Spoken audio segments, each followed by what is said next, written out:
Hello friends, இன்றைக்கி இந்த வீடியோவில் வந்து மட்டன் குழம்பு எப்படி பண்ணுறதுன்னு பார்க்க போகிறோம். இதுக்கு நான் ஒரு 1/4 கிலோ மட்டும் மட்டன் எடுத்திருக்கேன். இதை நல்லா வாஷ் பண்ணிவிட்டு வந்துடலாம். உப்பு மஞ்சள் தூள் போட்டு வாஷ் பண்ணிவிட்டு வந்து காட்டுறேன்.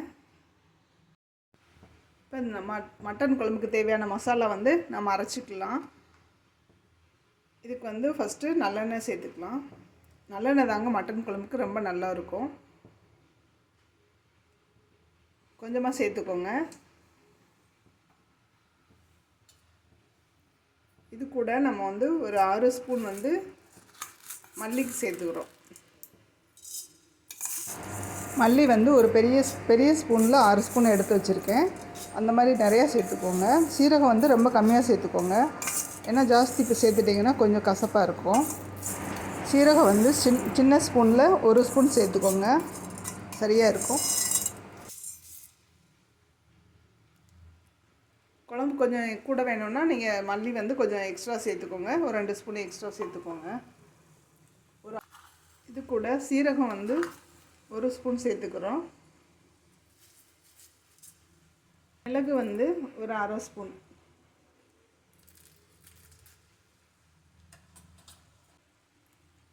காஞ்ச மிளகாய் வந்து ஒரு 7. காரத்துக்கு தகுந்த மாதிரி சேர்த்துக்கோங்க. இதை இப்போ நம்ம ஃப்ரை பண்ணிடலாம். இது கருகிராமல் வறுத்து எடுத்துக்கோங்க.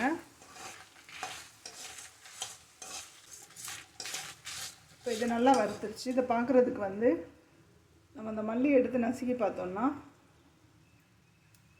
அது நல்லா உடஞ்சி வரும். இது நல்லா வறுத்துருச்சு அப்படின்னு அர்த்தம். மிளகாயோட சவுண்டு கேட்குது பார்த்தீங்களா? அதனால நல்லா வறுத்துருச்சு. இப்போ இதோட வந்து கொஞ்சம் கருவேப்பிலை சேர்த்துக்கலாம்.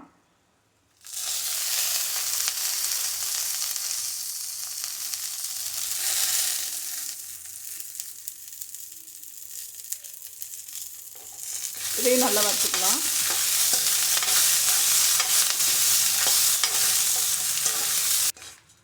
இந்த அளவுக்கு நல்லா வறுத்த உடனே கருவேப்பிலையோட ஈரத்தன்மையெல்லாம் போயிடுச்சு பார்த்தீங்களா? வறுத்தது இது வந்து அடுப்பு ஆஃப் பண்ணிடலாம். இது நல்லா ஆறட்டும். இது ஆறுனது வந்து நல்லா பேஸ்ட்டாக அரைச்சி விட்டு வந்துடலாம். இப்போ நம்ம வந்து ஒரு குக்கரை எடுத்துக்கலாம். இதில் வந்து இந்த மட்டன் நல்லா வாஷ் பண்ணி வச்சுருக்கோம் பார்த்தீங்களா? இது தண்ணி இல்லாமல் அப்படியே சேர்த்துக்கலாம். இந்த மட்டனோட நம்ம அரைச்சி வச்சுருக்கோம் பார்த்தீங்களா மசாலா, வறுத்து அரைச்சி வச்ச இந்த மசாலையும் சேர்த்துக்கலாம்.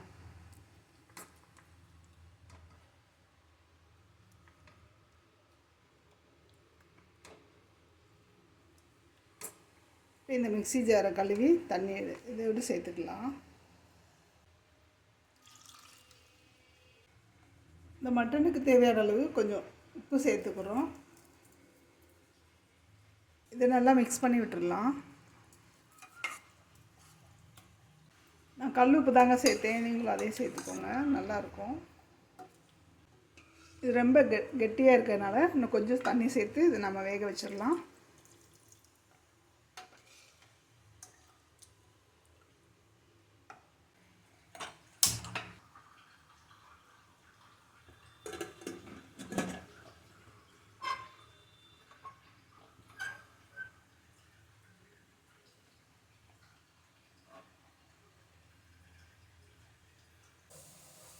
இப்போ வந்து விசில் போட்டுடலாம். இதில் வந்து ஒரு 4 விசில் வரட்டுங்க. 4 விசில் வந்ததுக்கப்புறம் ஒரு 15 நிமிஷம் வந்து சிம்மில் வச்சுருங்க. வச்சுட்டு அடுப்பு ஆஃப் பண்ணிடலாம். ஒரு 15 நிமிஷம் சிம்மில் வச்சோன்னா நல்லா வெந்துடும். இப்போ ஓப்பன் பண்ணி பார்க்கலாம். ஆவியெல்லாம் போயிடுச்சு.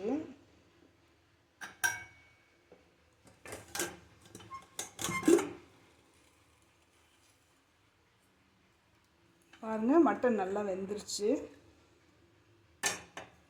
இப்போ நம்ம இதுக்கு தாளிச்சிடலாம். இப்போ ஒரு வாணலி வந்து அடுப்பில் வச்சுக்கலாம். மட்டன் குழம்புக்கு வந்து நல்லெண்ணெய் தாங்க ரொம்ப டேஸ்ட்டாக இருக்கும். சாப்பிட்டு பாருங்கள். இப்போ கொஞ்சம் நல்லெண்ணெய் சேர்த்துக்கலாம்.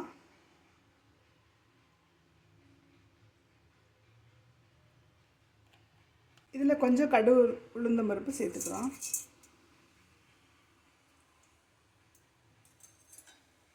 இந்த உளுந்தம் பருப்பு செவந்துருச்சு பாருங்கள். கடுகு வெடிக்க ஆரம்பிச்சிருச்சு. இப்போ நம்ம வந்து பொடியாக கட் பண்ணி வச்சுருக்கிற சின்ன வெங்காயம், இது ஒரு 10-12 சின்ன வெங்காயம் வந்து பொடியாக கட் பண்ணி வச்சுருக்கேன். இதோட சேர்த்துக்கலாம்.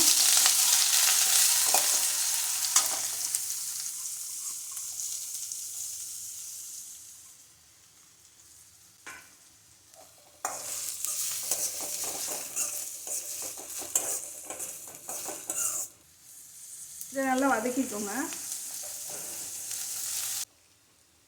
இந்த லெவல் நல்லா வதங்கின உடனே இதில் வந்து கருவேப்பிலை சேர்த்துடலாம். ஒரு காஞ்ச மிளகாய் இது பிச்சு அப்படியே இப்போ சேர்த்துக்கலாம்.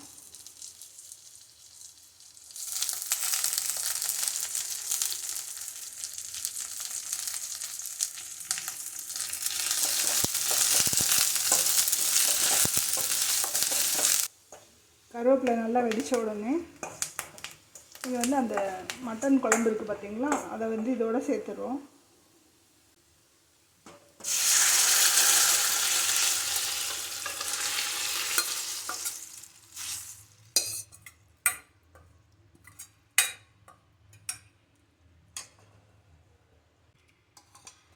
இது கூட நம்ம ஒரு 2 தேங்காய் சில் 2 வந்து அரைச்சி வச்சுருக்கேன்.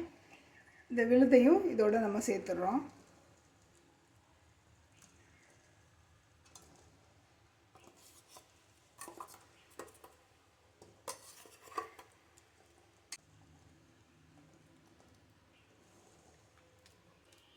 இதை நல்லா கலந்து விட்டுருங்க. இது ஒரு 2 நிமிஷம் வந்து கொதிக்கட்டும்.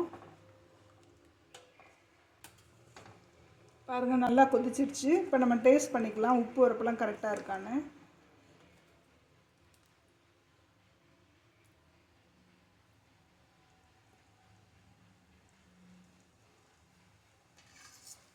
உப்பு கொஞ்சம் கம்மியாக இருக்குது, லைட்டாக போட்டுக்கலாம்.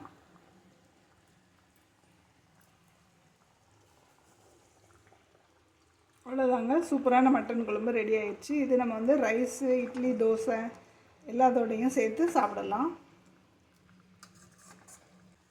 இது மேலே லைட்டாக மல்லித்தழை போட்டுக்கலாம்.